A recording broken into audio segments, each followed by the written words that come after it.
Do you know who I am? I don't know how to put this, but I'm kind of a big deal. People know me. Listen, big deal. You got another problem.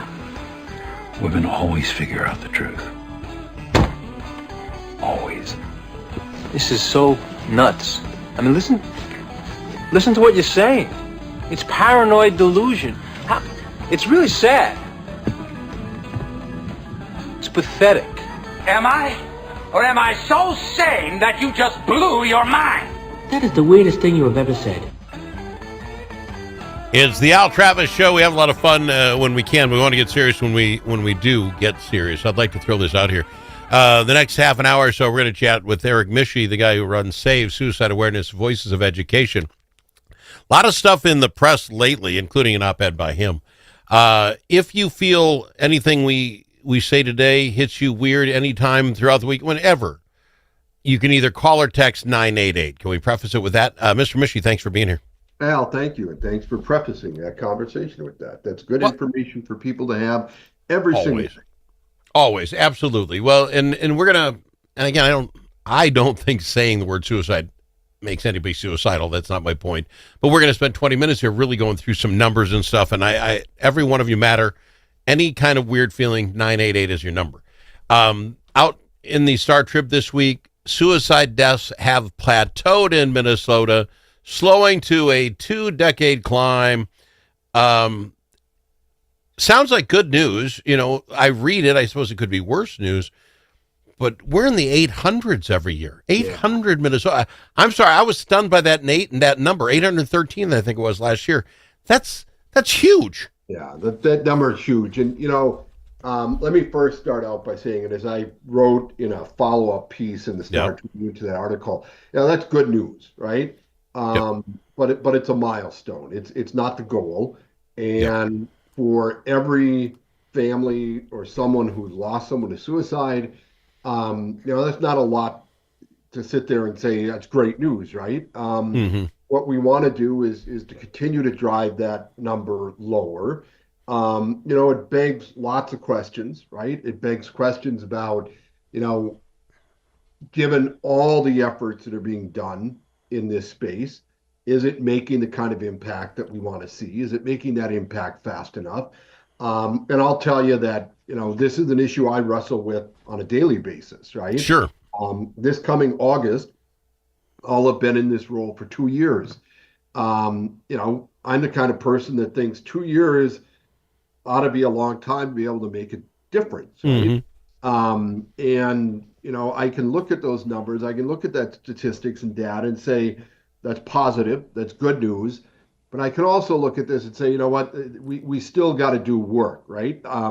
I think I may have shared with you, I was in Phoenix 3 or 4 weeks ago speaking to about 200 or 300 different construction companies across the U.S.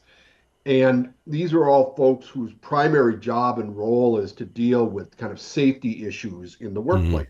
Deal with risk mitigation in their company. And as a part of their conference, every day they would have a mental health moment that they asked me to speak about. And on the second day, one of the questions I asked was, they said, I'm curious how many people here have ever heard of 988? And in this room of 200 people, Al, 10 people raised their hand. Yeah. And I'm sitting here going, holy crap, we are out there. You started the show talking about 988, right? Yep. These are folks whose part of their business is to understand risk mitigation, and 988 is about risk mitigation. So it tells you that it takes a lot of time and effort to educate folks, to give them resources and tools.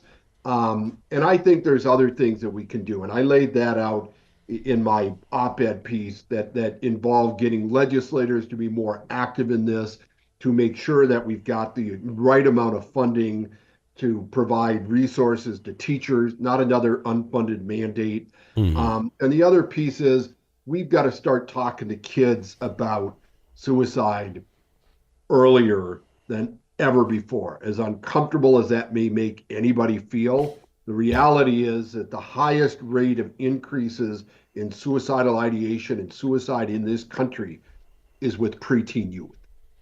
Can we, the article, let me ask you a couple questions. Yeah. The article comes out and it hits me when you read the sub headlines and that sort of thing. It was all about nasty cuts coming and what it could do. When I look at 860 deaths in 2022, this would be when we just came out of COVID. And I'm thinking to myself, okay, the next question is, what was it before the COVID? What is the average in a 10-year period for Minnesota? And it didn't say any of that, but it did say obviously went to 813. Rough guesstimate, that's about a 5% drop, which is better than nothing. Could it be the accumulation that we get further away from COVID and those lockdowns? Could it just be a natural indication of that? Do we have longer studies on it? I guess my point is, I get what you're saying, but do we know what caused the spike? So let me answer the question about do we have longer studies. There's actually a really amazing study that's done by two PhDs, Chris Drapeau and John McIntosh. It's a 90-year look back on suicide rates in the United States. And the data points to some really kind of startling realities, right? Is if you think about things like world wars and depression, things like that, right? You would think, holy smoke, suicide rates must be through the roof, right? You bet. And what we've seen over those 90 years is that despite early in those 90 years, despite the fact that there weren't organizations and certainly public institutions funding programs for suicide prevention, suicide rates were relatively low. Okay. Where we started to see the significant uptick in suicide rates really has been in the last 20 to 25 years. That is interesting. If you think about it, let's tie some of this together. Social media, right? Has played a big role in this thing.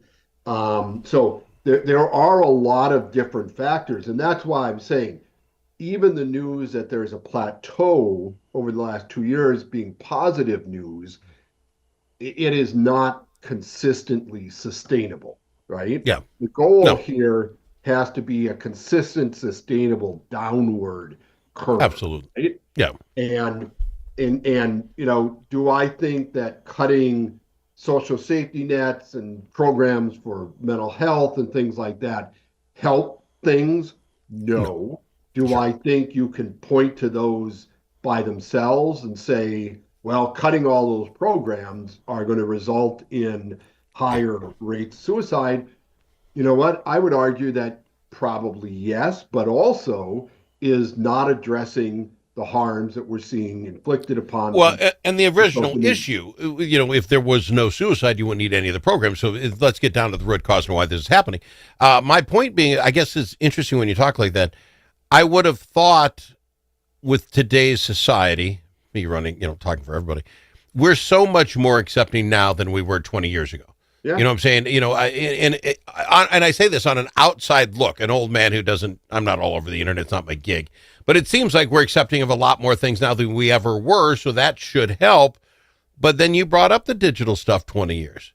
I presume young kids, it isn't as friendly as I think it is on those sites, on the web when you're out there, and this is where you're finding who you are. Because from my side, again, it seems like we're more accepting, but I'm thinking online it's not. It's such an easy place to be bullied at. Yeah, you nail it right on the head, Alan. It's interesting because we have talked about, we have this campaign going on, Kids Keep It Digitally Safe, which is a warning label campaign. I don't think most parents and most adults, right, who are your age and my age, truly grasp just how horrifying these experiences are on social media for kids, right? We just figure they're doing TikTok dance videos, all this stuff. And they're certainly doing that, but there are deep, disturbing harms that take place every second of every day on these platforms. And that's why, I think one of the things that policymakers really need to do is to start investing in online literacy, in a digital literacy for kids, right? Is we require kids to have a driver's license, right? So we make them go through driver's ed training and stuff like that. I'm not suggesting we make them have a license for social media, but we ought to train them on how to use it.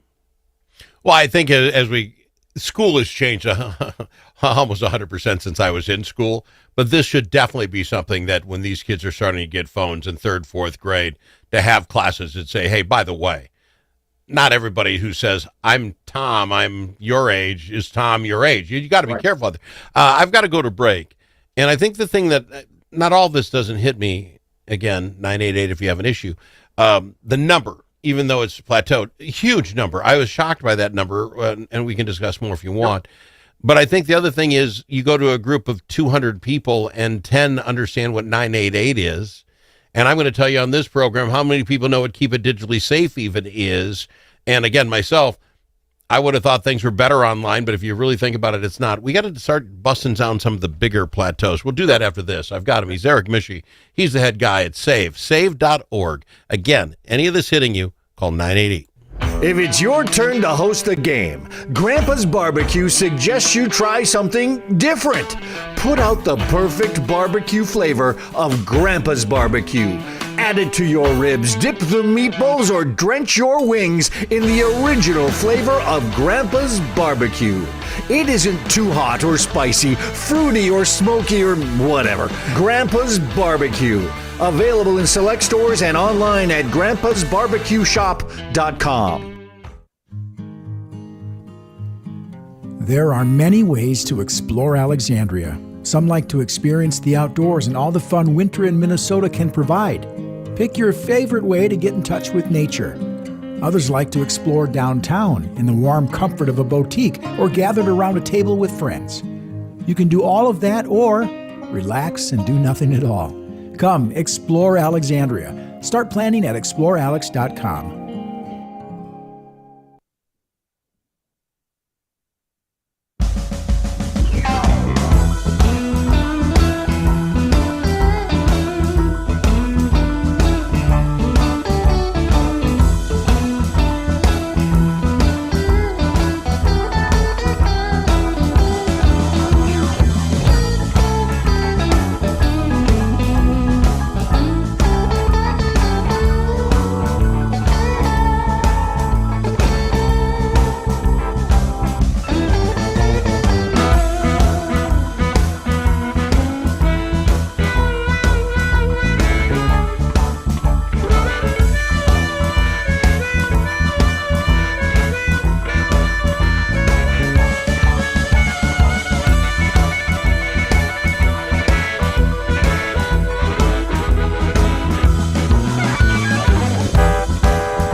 The Al Travis Show, the last place you can go and hear all sides. Respectful, thoughtful, and grateful. Erich Mische with us from S.A.V.E., S.A.V.E..org. Go there and take a look around. So let me ask you this. Is it because of how quickly the internet has affected us? I mean, like, you can't keep up. I'm late to the game. You get in, all of a sudden there's a Facebook thing. That sounds kind of cute. You can mail, pictures of your grandkids to your grandma and grandpa, whatever. It seemed easy enough.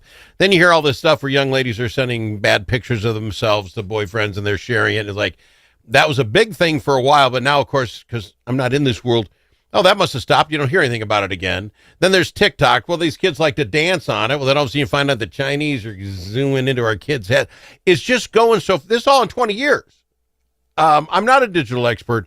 How do we keep up as the rest of us? How do we keep up to make, I'm shocked by all of it. So I posted an article on LinkedIn this morning, 2006, right? Not 1996, not 2006. Former, now departed, Alaska U.S. Senator Ted Stevens is in a Senate hearing explaining how the internet works. And he talks about how it's connected through a series of tubes. Okay? Oh, wow. Right? But that wasn't, that was not even 20 years Not ago. 20 years ago, yeah. Right?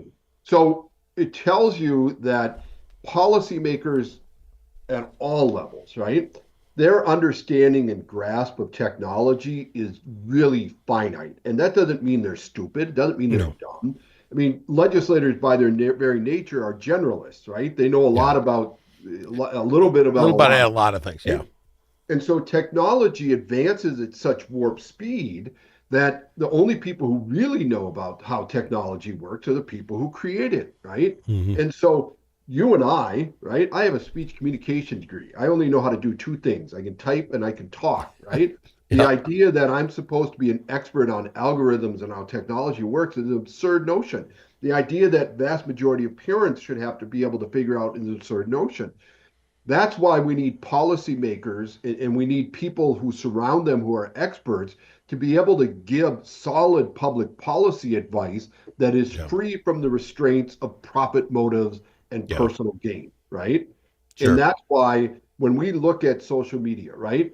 The reality is today, Al, young boys are just as likely to send those same pictures as young girls. And in fact, young boys who send them are far more likely to find themselves suicidal and facing suicidal ideation because boys themselves don't talk about this stuff, right? Yeah. So these harms exist well beyond what we see as the altruism, right? Remember when there was uprisings in the Middle East that were spurred on by Twitter, right? Yeah. Everybody celebrated and said democracy is coming because of social media. That all sounded great. Guess what? Those same regimes that were trying to be toppled then use that same technology now to control their people, right? I've been to China, I don't know how many times, and I guarantee you the people of China don't have the kind of freedoms focused on social media that this country has, right? Sure. Oh, yeah. So the challenge for us is recognize the harms, appropriately regulate them, and not allow policymakers to be swayed by the argument that people with a lot more money than the rest of us have, that doing anything to regulate social media somehow or another is censoring free speech. Yeah. I don't know that there's anything that allows for technology to prey on kids, allow them to kill themselves, to play choking games that is protected free speech. I don't disagree, but maybe the fight's got to turn in that I don't know how, and we got to get a expert on how to turn this around, how to get on the front end of these kids when the next TikTok comes up or whatever the next thing is.